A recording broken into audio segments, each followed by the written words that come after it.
اگلا لمحہ کہاں ہے میرا کوئی نہیں جانتا، میں بھی نہیں جانتا، آپ بھی نہیں جانتے۔ تو پھر توبہ میں کبھی بھی تاخیر نہیں کرنی چاہیے، اللہ کے حضور رجوع لانا چاہیے،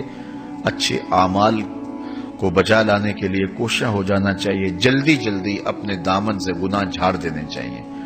اور اس کے لیے بہت زیادہ محنت کی ضرورت نہیں ہے، بس سچے دل سے اللہ کے حضور آ جانا ہی کافی ہے۔ حضرت داتا گنج بخش علی حجویری علیہ الرحمہ کشف المعجوب میں یہ روایت لائے ہیں کہ جس نے توبہ کی اللہ نے اس کی توبہ قبول کر لی۔ تو پھر ایک بزرگ کا قول لاتے ہیں، کہا یہ تو ٹھیک ہے جس نے توبہ کی اللہ نے اس کی توبہ قبول کر لی، وہ بزرگ فرماتے ہیں میرا خیال یہ ہے کہ ایسا نہیں ہے کہ جس نے توبہ کی وہ بخشا گیا، جس نے توبہ کی اس کی توبہ قبول کر لی گئی، بلکہ یہ ہے کہ جس کو اللہ نے قبول کرنا تھا بخشنا تھا اس کو توبہ کی توفیق دیتے،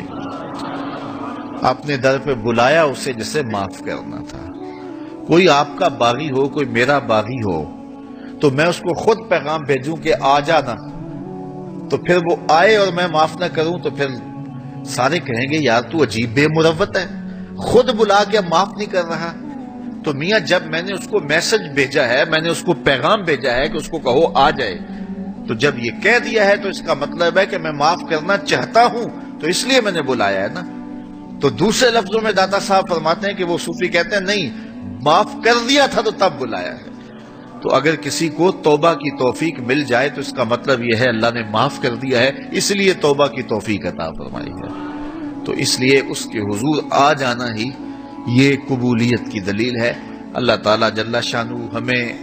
سچی توبہ کی توفیق عطا فرمائے، زندگی کی جو مہلت ہمیں میسر آئی ہے اس مہلت کو غنیمت سمجھنے کی توفیق دے۔ کتنے لوگ تھے جو ہمارے ساتھ ہی پیدا ہوئے تھے اور آج وہ قبروں کا رزق ہیں۔ آپ دیکھیں اپنی دوستیوں میں بچپن سے لے کے اب تک دیکھیں، میں بھی دیکھوں آپ بھی دیکھیں، کتنے لوگ تھے کہ جو ہمارے ساتھ تھے، ہمارے رشتہ داریوں میں دیکھ لیں، ہمارے اعزاء و اقرباء میں دیکھ لیں، ہم سے چھوٹی عمر کے لوگ بھی تھے،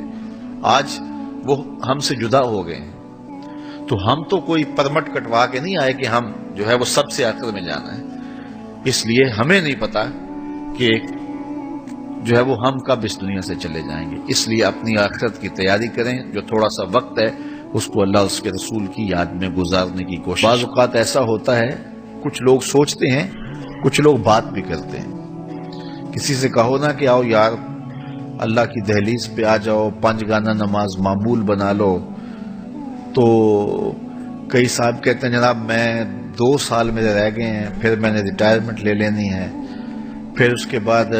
میں نے حج کرنا ہے، پھر اس کے بعد بس میں ہوں گا، مسجد ہوگی انشاءاللہ، آپ کو شکایت نہیں ہوگی۔ یہ میرے ساتھ واقعہ ہوا، ایک صاحب نے یہ بات کہی تھی، اللہ اکبر، پھر نہ ریٹائرمنٹ ہوئی، نہ کچھ ملا،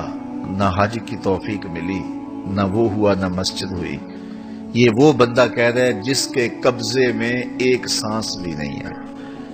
یہ وہ بندہ ٹائم ٹیبل دے رہا ہے 2 سال، پھر اس کے بعد حج پہ جاؤں گا، پھر میں ہوں گا اور مسجد ہوگی۔ کیسی بات ہے؟ یہ وہ بندہ ٹائم ٹیبل دے رہا ہے جس کے قبضے میں ایک سانس بھی نہیں ہے، جو ایک سانس کا بھی مالک نہیں ہے۔ بچہ ہے، بوڑھا ہے، جوان ہے، مت سمجھے کہ میری زندگی بڑی ہے، اللہ سے دعا کرے لمبی زندگی کی، اللہ لمبی زندگی دے، صحت والی زندگی دے، لیکن اعتماد نہ کرے